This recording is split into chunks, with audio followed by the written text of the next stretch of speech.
Hello and welcome everybody, I'm Bavarian and I was working on the Victoria 3 DLC review, which I am going to finish, I promise. I know it's long overdue, but then EU5 said, well, we are going to release this really big patch and DLC in 2 days, and how about we tell you about everything that we are going to do in the next year? And you know what that meant. That obviously meant, yep, I needed to tell you about it. I want to discuss this because, my god, there's so much going on here. In this video, you will learn about everything that they have talked about Imperial Circles, army automation, several quality of life changes, the way that the Reformation is going to change, but of course also things like the massive changes to the HRE and to diplomacy just in general.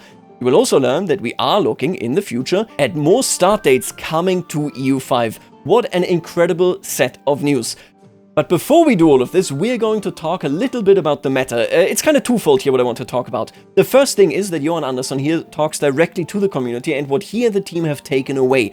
I want to talk about this because I think a healthy community discussion is so much better there than either no discussion at all or a discussion that is too flat, either too positive or too negative. We're going to talk about this, and we are also going to talk about their policy for DLC and mechanics, something that, if you follow the channel, has accompanied me here for years, mostly in CK3 but also in Victoria 3. I want to highlight both of those things because for a game like EU5 that is as massive as it is, and if you recall that I called a masterpiece and a masterpiece, a term that of course I invented by the way, the game needs a lot of attention throughout the years, and how that is done is pivotal because it determines what ultimately comes out and whether it is still accessible for new players, whether you need to buy 1000 DLCs, and so on and so forth. Let's jump in by taking a look at what EU5 is all about and how the team has changed. They obviously have a clear ambition what they wanted to do, and then it landed to a certain degree, but not entirely. One of the clearest signals we received from the community was around the historical agency. EU5 was designed from the start as a more open sandbox than its predecessor, and we deliberately moved away from scripted mission trees as the primary content delivery mechanism, trusting that emergent systems would produce compelling histories organically. The community has pushed back on this, and not unfairly. What players told us in hundreds of forum posts and Reddit threads is that they don't want railroading, but they do want historical paths to feel achievable, not accidental. There is a meaningful difference between forcing an outcome and making it feel within reach. I have talked about this as well, right? That I am of the opinion that the narrative, so any story, the historicity of something, is not natively opposed to a complete free sandbox game. There is of course a big difference between railroading and sandboxing, but there is a nice middle path. And in the community discussion for the longest time, at least the way that it is discussed, it was always kind of pictured as these opposing things that can never be unified. I personally don't think this, and they don't seem to think so either. They think that they can unify them to a meaningful degree. I would agree. I think so as well. They have now learned here, systemic stuff is great, you want it in the game, but you need something that makes it so that the player goes into the next age and says, I got something to look forward to, and I am looking forward to it. Now moving on, they also say that the tension between sandbox freedom and narrative satisfaction has genuinely shaped how we are thinking about content going forward.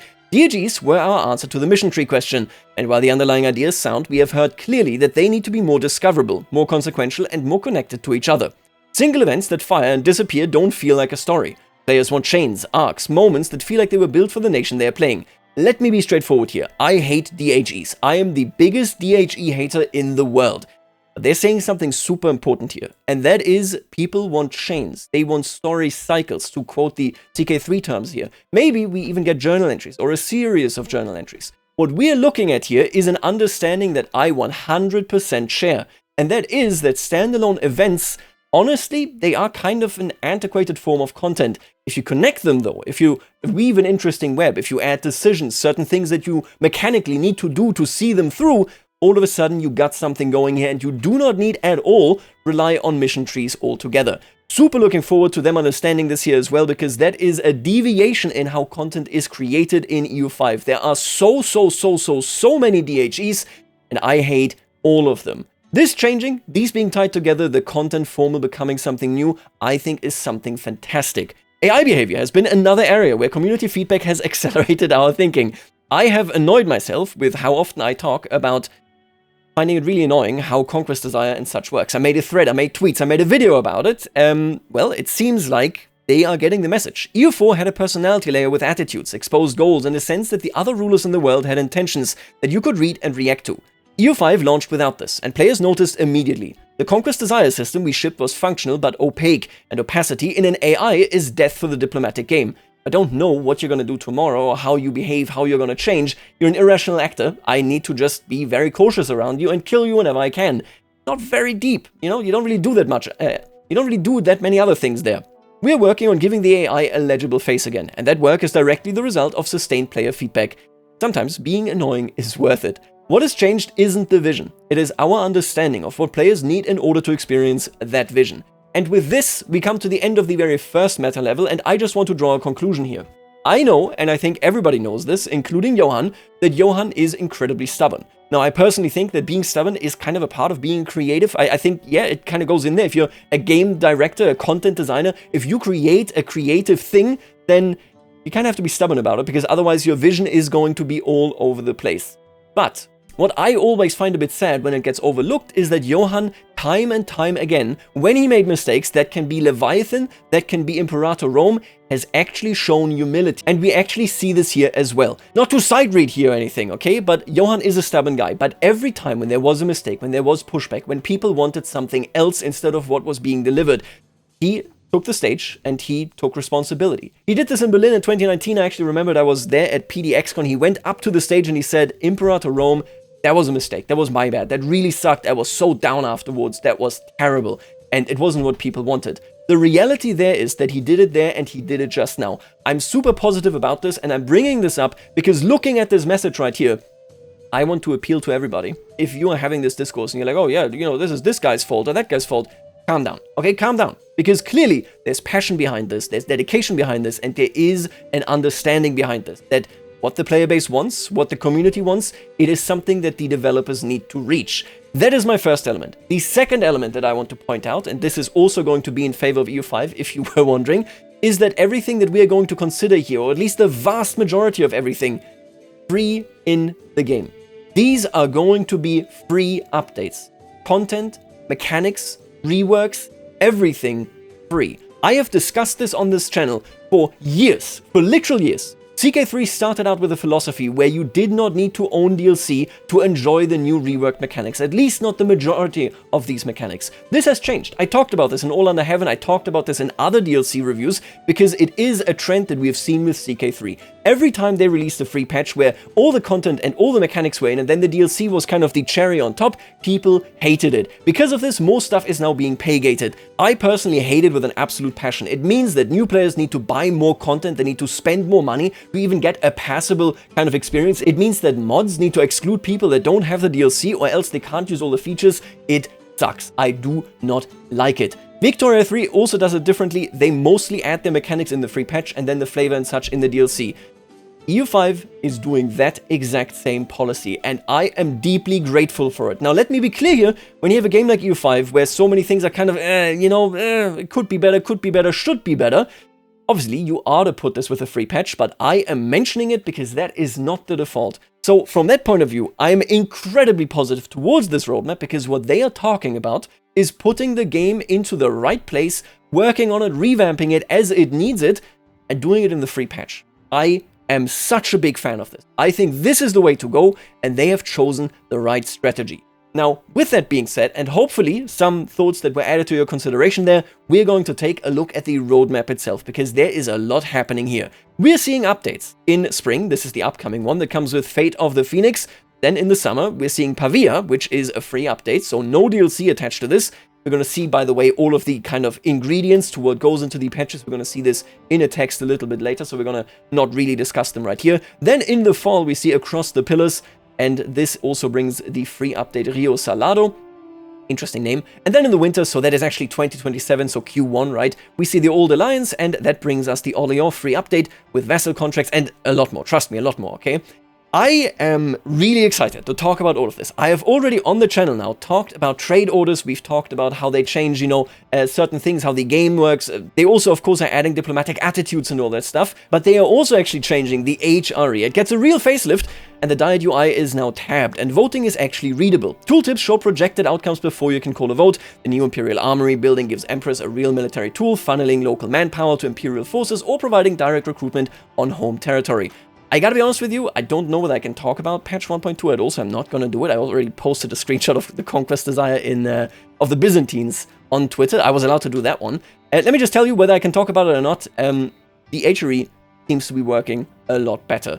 1.2 is coming on the 6th. It's a big update. It makes many of the primary kind of IOs and situations functional. It makes it so that I can recommend playing in Europe, anywhere in Europe, and you're going to have a good time, if things work. Let me be clear here, I don't want to say anything that I can't say, right? The idea here being, the game got significantly enhanced. Now let me just, be a little bit cheeky here. I find it really funny in a dev communication to read voting is actually readable, implying that it wasn't readable at all, which it wasn't, but like you released it. It is kind of funny, right? All I can say about 1.2, I think that there's a lot of really good stuff coming that will bring me back to the game. Do I still have a lot more wishes and a lot more hopes and a lot more nuisances that really annoy me in the game? Yeah, absolutely.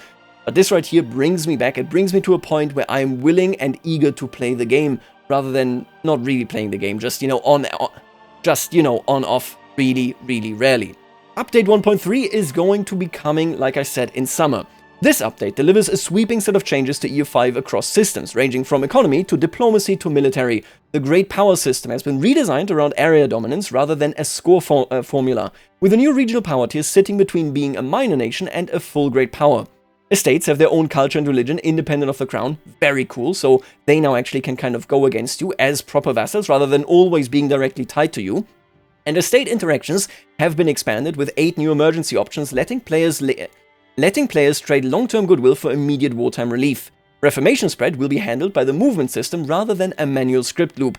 This movement system, yep, they put it in. I think that is a decent change, but what I would much rather see with the Reformation, to be honest, to be frank with you, is them basically sitting down and saying, hey, this Reformation is really tied to the Reformers, and they are active in a particular location, and that location needs to be free of persecution for them to stay there, and that is from where they spread the message of the Reformation.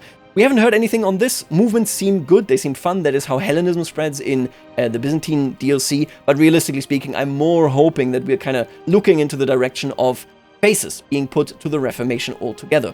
In 1.3, rebel factions can be negotiated with directly before the revolt, and fort loyalty during rebellions will depend on local conditions rather than being automatic. Thank God. Needing to destroy forts in any minority region that you just conquered always sucks, but you have to do it right now, because otherwise you need to siege it.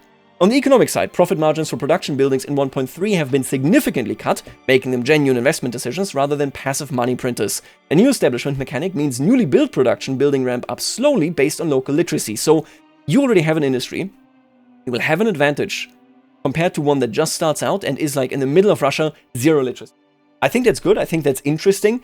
But I do also think that this can come with several issues where now you need to subsidize new industries that you build, which just adds a couple of new clicks. I wonder how exactly it works. I think them fine-tuning the economy here, meaning that production buildings have income cut, I think that is okay. This way you are more focused on building the right things and then trading for the rest, because trade, of course, still has a significant amount of income. Price elasticity has been introduced so that expensive goods genuinely suppress demand, allowing regional trade imbalances to persist and giving trade routes lasting purpose. Phenomenal. Instead of everybody being in a balanced market, they are now making it so that markets will have significant and steep differences between one another. Great stuff. Mills have been overhauled to be cheaper, okay, tiny detail, but okay, faster to build in cities and more competitive in the late game. 10 historical regions have gained static production bonuses. Not sure how I feel about this. I mean, it's okay. Honestly, I'm not going to complain about this. I feel like if you did this in a way where it's like a particular culture or something, it might work better, but that's fine. Because the result will, of course, be good, and that is that the real-world economic legacies, from Flemish cloth to Venetian glass, actually play a role. The Naval Balance Pass gives heavy ships meaningful penalties and enclosed season straits, making galleys a genuine strategic choice for Mediterranean-focused empires. Military orders have been capped on sponsors and tightened on passive income to prevent them from outgrowing their patron kingdoms. Roughly 30 cost modifiers have been converted to efficiency modifiers, with diminishing return to curb runaway min-maxing. Yes, awesome. Several new automation tools have been added, including split cabinet controls, per building auto-expand flags, and fine-grained automated diplomacy toggles. Rounding out the 1.3 updates, and this is, I don't even know how to describe this, this is like, oh yeah, we did all this balancing, and then they're like, government bonds, Imperial Circles, independent operations for armies, and a creditworthiness system. Each add new strategic depth to their respective domains. I assume this basically will mean that credit can sometimes be good. If your rating is if your worthiness is good, that means it's cheaper, that means it's better, of course. Independent operations for armies, like Imperator Rome, sounds amazing. Okay, let's see what exactly that does. Imperial Circles is crazy. I have complained so much, and also to them, to be clear, about the fact, and I did a lot of suggestions there as well, but basically I've complained that as the Emperor, since we now have so many tags, but no summary of the tags, so you never go, oh yeah, these 5 tiny tags that you will never interact with are actually siding with this one bigger tag, so they're standing behind that tag, right? Making it so that you need to talk to the big tag, you have one guy to talk to, that guy is interesting, they bundle up votes, for example, for any elections. Right now, all you need to care about ever are the electors, and that's literally it, right? This would make it so, if they bundled up, that you have much more interesting diplomacy in the HRE. And they're hiding this in like, oh yeah, to round off the update, by the way, Imperial Circles, buddy. I am so curious what it is. I really need to know, but that is a good update. 1.3, I hope, is going to be an open beta as well. It would be cool. There's a lot of balancing going on here, which means that it would make sense in my eyes anyway to, you know, kind of introduce this, of course, with the power of saying, hey, we can get proper feedback from the community. But this right here is a plan, yet again, by the way, refining the HRE once more. Really cool. Now, 1.4 is for me personally the highlight of the current timetable that we have. The focus of this update is a pair of transformative core features, a deeper sense of national aspiration and far-reaching journeys of discovery. A new system for ambitions will allow you to articulate your nation's long-term goals to the world, creating dynamic rivalries and diplomatic tension as other powers react and contest your path to greatness. Thank God. Oh my God. So ambitions sound to me like I can declare an intent, and the intent being, hey, I want to consolidate the region. Hey, I want to form a nation. I want to crush all absolutist nerds, that kind of thing. And if the AI can also do this, we are looking at a Victoria 3-esque kind of system. We are looking at something where you go, okay, cool, so now I know what they want, they know what I want, and we actually have diplomacy. If my goals at any point changes, and I want to do something totally different, I don't care about this region anymore, we don't have to be enemies anymore. This is the final step that it will take for me to go diplomacy in EU5 is good, if executed well. This ambition system and the intent declaration is one of the biggest takeaways that I have from CK3. CK3 is so good about letting you declare intent, be it for activities or, you know, any kind of thing that you want to achieve. Every other character will know about it, right? Your activity intent, for example. Victoria 3, same story. Knowing the intent, and now even not just the general intent of like, oh, I'm Britain, I want colonies, but also in this region I want colonies, so good. They are starting now, and I mean this in the most positive way that I can, to implement things that they can steal from other games, okay, from other grand strategy games. You're going to see this as well with the contracts in just a second, that we'll see. They need to steal anything that works in any other game, do it better, and humiliate the other game, okay? That is what any game needs to do. And it looks like they're doing it. Great. With expeditions, we are adding immersive narrative depth by allowing named characters to undertake monumental journeys, complete with unique event chains and consequential outcomes that will shape your nation's history. I'm curious about this one. If they are like Victoria 3, I'm not that excited. You know, if it's just like a story. I was thinking, we were discussing this actually like a million years ago.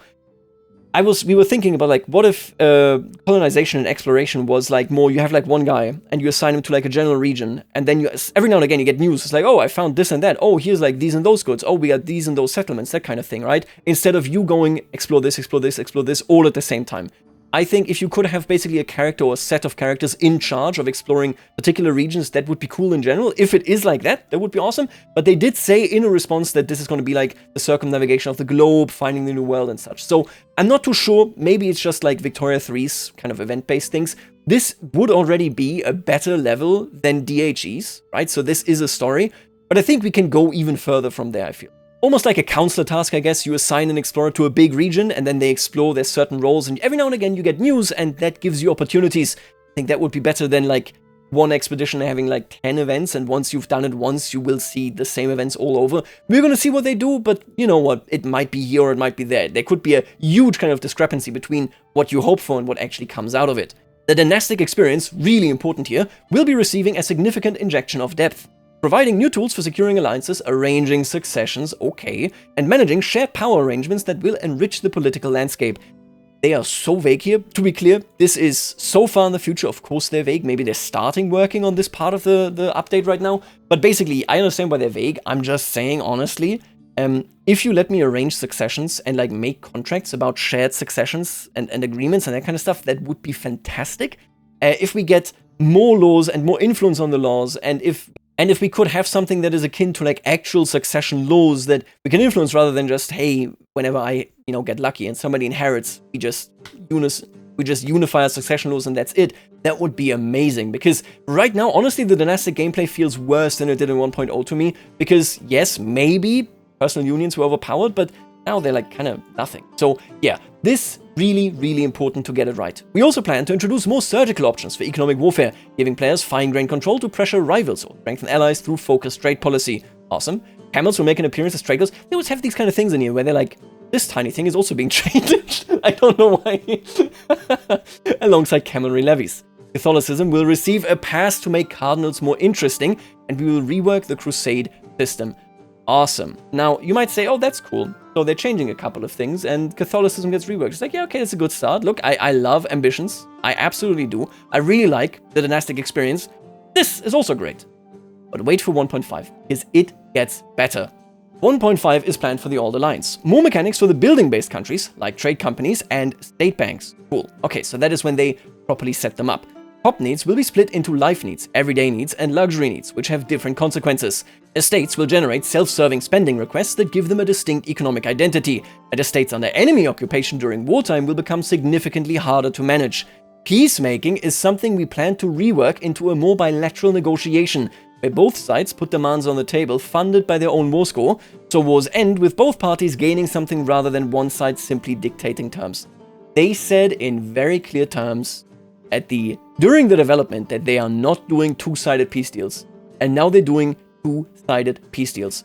I'm excited. That's phenomenal. I mean, I don't even know. I can't believe that they're doing this, but I'm really looking forward to it. Now, what I'm also looking forward to is them stealing from CK3. Subject relationships are planned to gain a contract layer where overlords and subjects can negotiate individual clauses covering loyalty, building rights, and war obligations, making vassal management feel more like genuine statecraft. VK3 has it, EU4 might also have it, I just don't really play the game. CK3 obviously has it. If you ever see anything in a different game that you like, you steal it. And you tell a guy to suck it, and you do it better than them, so that everybody looks at them and goes, why is your original feature so bad? That is good stuff, okay? CK3 needs to work on its vassal contract system here, I think, and this might be a motivation right there. Christianity as a whole will get a rework, allowing more natural schisms and mendings along theological lines. Hello? Did they see the CK3 DLC by God alone and were like, we can do that as well? Maybe we can do it better? Screw you, CK3. It's so good. Yeah, no, I'm a huge fan. The Reformation was not the only attempt of a particular region of Christianity developing something different, saying, hey, I don't really like that part of the doctrine. What is going on? So far, until by God alone, and hopefully until this, has never been depicted. It has never been depicted right. The Great Schism being mended has never been depicted right.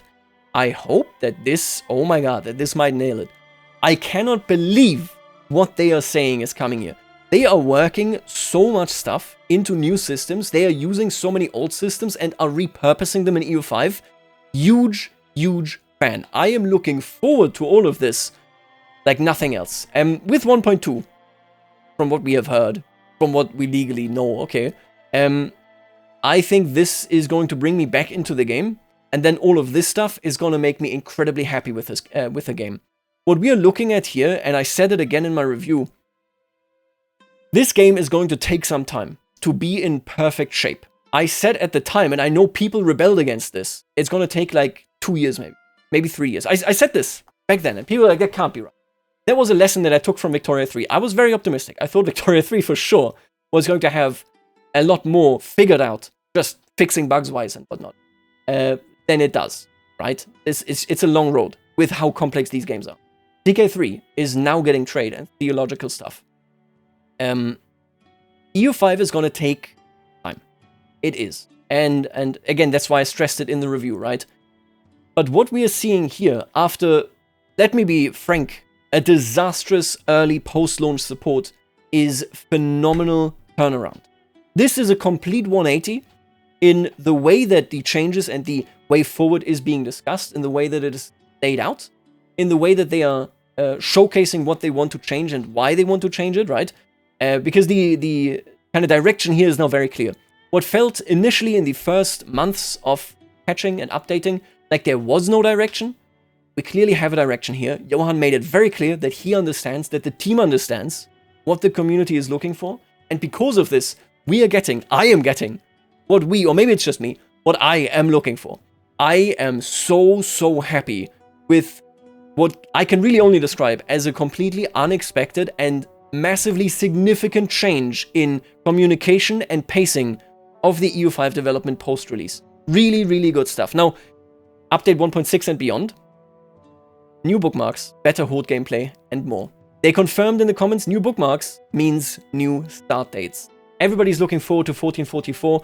Plus, if you move it only slightly up, people get to enjoy content and you get to work on content that isn't like... Maybe eventually we're going to see later start dates as well. Maybe like after the 30 Years' War, after the League War, that kind of thing. But I think 1444 would be perfect, because that is the starting point that people are used to, and content that is already in the game and is now going into the game, such as, for example, content for 15th to 16th century Western Europe, would still be relevant. If they make this content and then give you a start date in like 1648, right? What you're looking at is that this content won't be relevant to you. So the DLC doesn't really serve you that well. I think whatever they are doing there, whenever they're doing it, it should be 1444, and then in the future, later start dates. Maybe even earlier, I don't know, maybe. But yeah, I am looking forward to this. This is insane news. I think this is basically, when I made my videos of like, why am I frustrated? Why do I think EU5 is dropping the ball here? This would have been the exact response that I would have needed to be happy. There it is. Let me know what you think. Obviously, a lot of this is vague, but that is exactly what it is. This is the vision, the design direction, and I like the direction. I like where we're going. I like how they're approaching it, and I like that they're doing this free update as well. Surely, hopefully, this being an open beta, meaning that it can come out balanced, and then they are finally on track to deliver the free updates and the DLC together. Man, I gotta tell you, it's really good. For me personally, okay? It's really nice to look at a game and say, I do not care about any of these DLC. I literally will not play the Byzantines. Not because I hate them or anything, but because I'm like, I don't care. I would just like to have a fun playthrough in the HRE. That would be enough for me. I would enjoy that greatly. Having a game that implements everything that matters in the free patch, God's sake, so good. I don't care about the DLC. I probably will play all of them eventually, but what I'm saying is, you don't need to care for the DLC to care about what the game is doing. The game offers you to give them money, but it's also saying, hey, all of this stuff, come play, have fun. Huge fan. Folks, let me know what you think. If you hate it, if you disagree, I'm gonna leave it right here, and I'll see you later. Alligator.